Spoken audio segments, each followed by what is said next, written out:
Hello, I'm Min Kobayashi, and today I'm here to talk about one of my favorite books that I have read this year, and it is high time that I do a review on it. So this is a book that I don't think that I can talk about well in a video that is an appropriate length, so I'm going to be breaking it up into smaller videos. This is just going to be a general review and summary of it, and then later on I'm going to do individual videos talking about theme and characters and settings and autobiographical.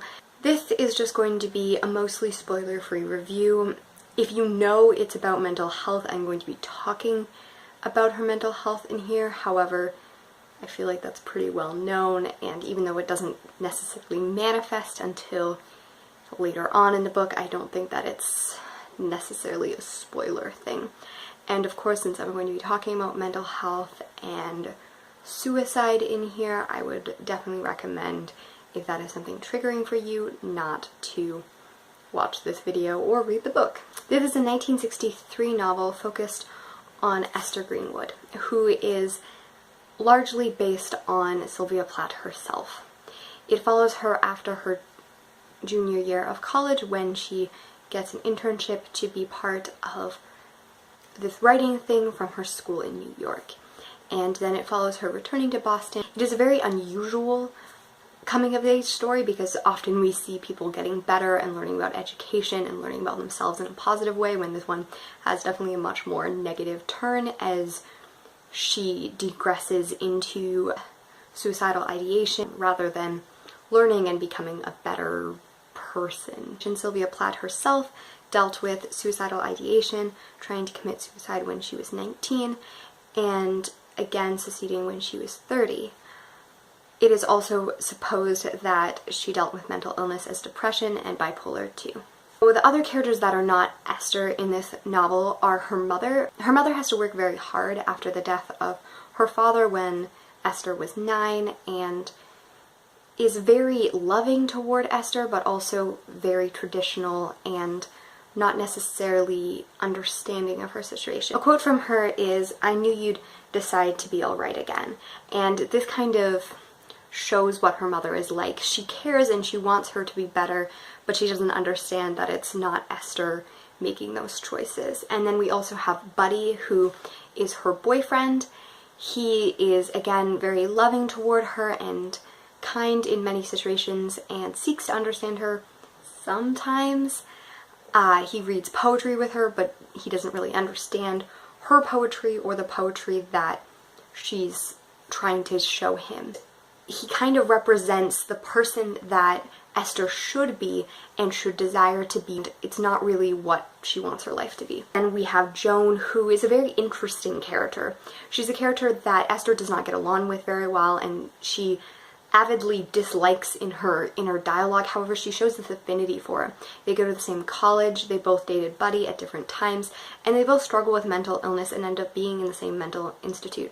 However, their stories end in different ways, which I won't tell, but in many ways it's almost a self-reflection of Joan is who she could always be or could have. And there's a thought in her mind, if Joan's really her and not the real person, that she's just seeing her as an alternate version of herself. And I think that's a very interesting reflection of having someone very much closely resemble your own story, but takes different paths in there. But I enjoyed this book very much. I don't think that it necessarily is a book for everyone.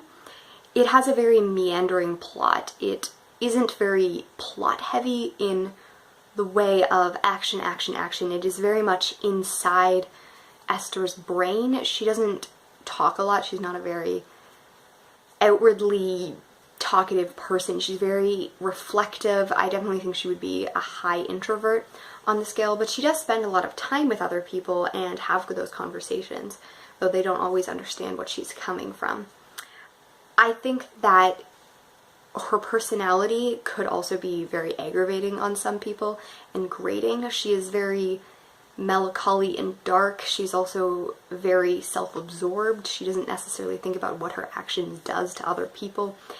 And I know for me, an example of this is, I think she's quite similar in some cases to that of Holden Caulflower from The Catcher in the Rye. They're both struggle with mental illness and loneliness and isolation, and they're both at different points wandering around New York City, and they both spend time in mental institutes. However, for me, when I read The Catcher in the Rye, I couldn't stand it. He really irritated me. I think that in many ways it was the writing style, and that I really like nicely, beautifully written books, and in many ways it was distanced from him because we weren't supposed to feel like we could connect with him because that showed how he couldn't connect.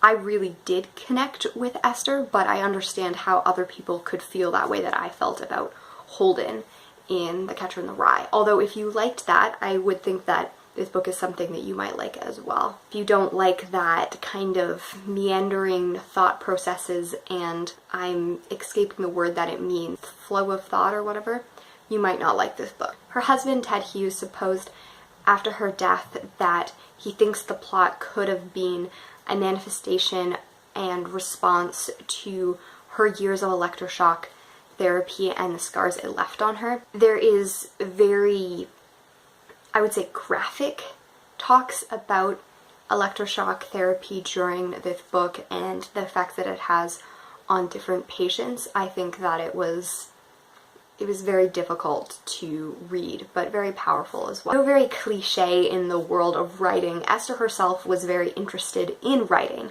In one point, she actually begins to write a book that is kind of based on her life, which I thought was hilarious because many people suppose that during this time in Sylvia Plath's life, she began to write the story and then finished about 10 years later. And it talks about like mental illness and the trouble of writing and concentration at that time, but also wanting to change the world and have your voice spoken, which I think that something resonated really strongly with me. And at the beginning we have her experiences with the publishing and different people, and I think it showed that viewpoint very interesting as well. And also that when people begin to be more depressed, and so their interests kind of lacking in a lot of areas. And I think that being discussed less and less kind of shows it. The first one is, I thought how strange it had never occurred to me before that I was only purely happy until I was 9 years old. And then this is a great version of how the book title, The Bell Jar, really comes into focus, and that is, to the person in the bell jar, blank and stopped as a dead baby, the world itself is the bad dream.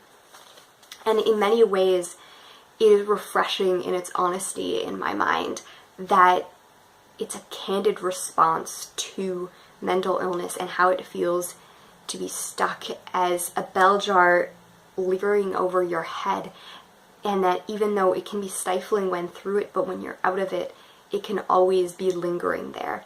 And actually, she didn't publish it under her name originally. She published under Victoria Lucas, which I can understand her not wanting to express these so candidly in her own name. And I think that speaks to the truth of it.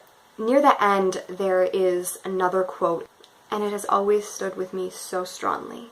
How did I know that someday at college in Europe, somewhere, anywhere, the bell jar with its stifling distortions wouldn't descend again? It is a sad and grim quote. However, it is even more sad on the basis that we know that only a few months after this novel was published, Sylvia Plath's bell jar descended, and she wasn't saved that time. The author committed suicide within months of this book being published, and I speak to the rawness of mental illness's insistence on our life and not necessarily it being something that someone completely recovers from. And the fact that this book is written over 50 years ago and still so true today, for me it is a book that I think everyone should read, and it is a book that tells a really honest story that needs to be told even today and is still relevant today. I will be doing more videos on Sylvia Plath and on the bell jar, and I hope that you'll join me for those. Tell me your thoughts on this video, if you'll ever read it, if you have read it, what your thoughts are, and I look forward to seeing you in my next video. Happy reading and writing. Bye!